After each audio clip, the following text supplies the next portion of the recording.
Hey everybody, what's going on, and welcome to Guns N' Roses Central. And today I want to talk about 5 reasons why I think Guns N' Roses will be recording a new album, maybe not in 2018, but at least in the near future.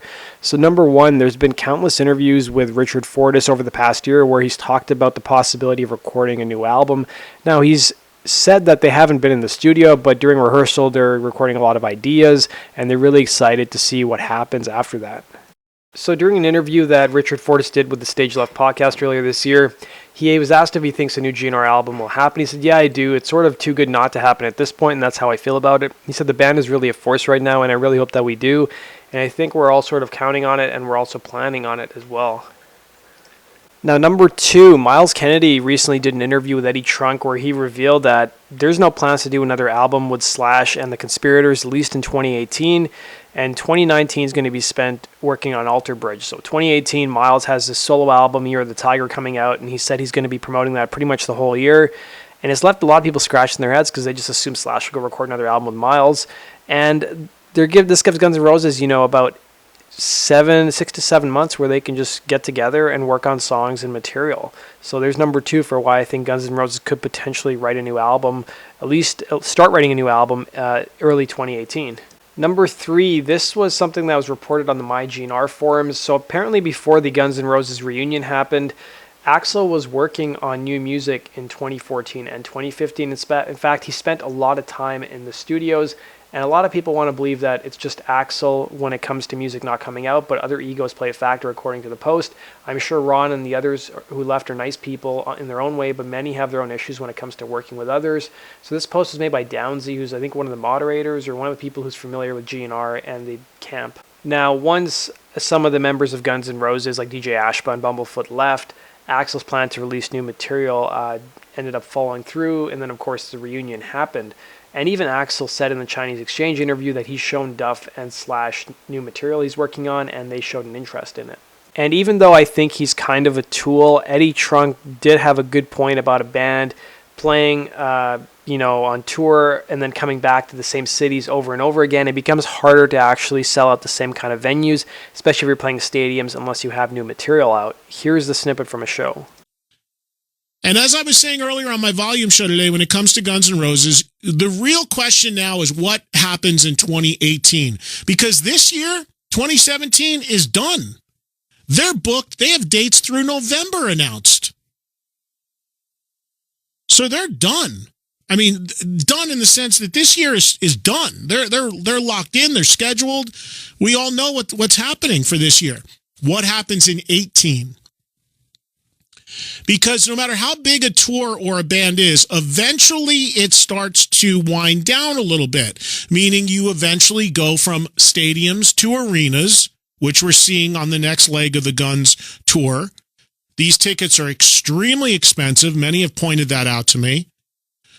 And after a band's come through a market once or twice, no matter how big the demand is, eventually it drops down a couple pegs. So I think the real question for Guns N' Roses is beyond this year. What does 18 mean? Are they actually going to be a band, have to start doing press, make new music, give this whole thing an injection of life and bring it to the next step, which would be new music? Or do they take 18 off? Axl does AC/DC, Slash goes back to his band, they take a couple years, and then they reconvene again. To me, that's the big question. We already know that the rest of this year is going to be more touring. It's already booked out. Right up to the holidays, it's done. They're out. They're touring. What happens after that? Because you cannot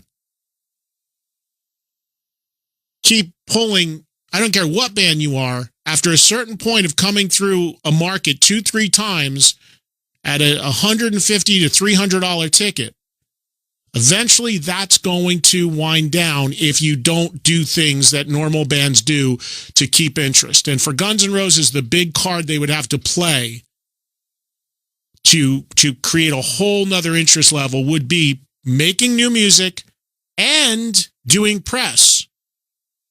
Because remember, everything with this band has been done with zero publicity.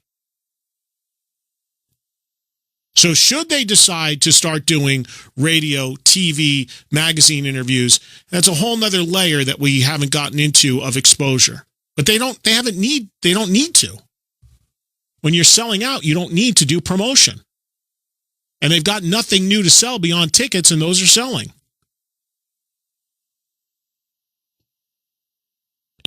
Number 5, and this is just my own opinion, and maybe you guys will differ on this, but this is definitely the most marketable version of Guns N' Roses that has been around since probably the early 90s.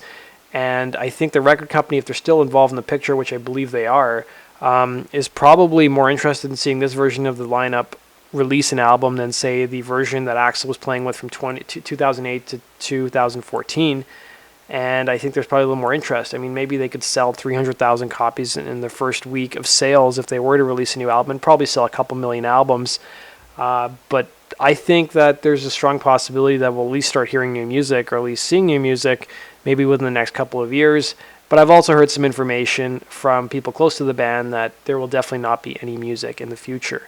So there's kind of conflicting messages going on, but we'll have to wait and see, guys.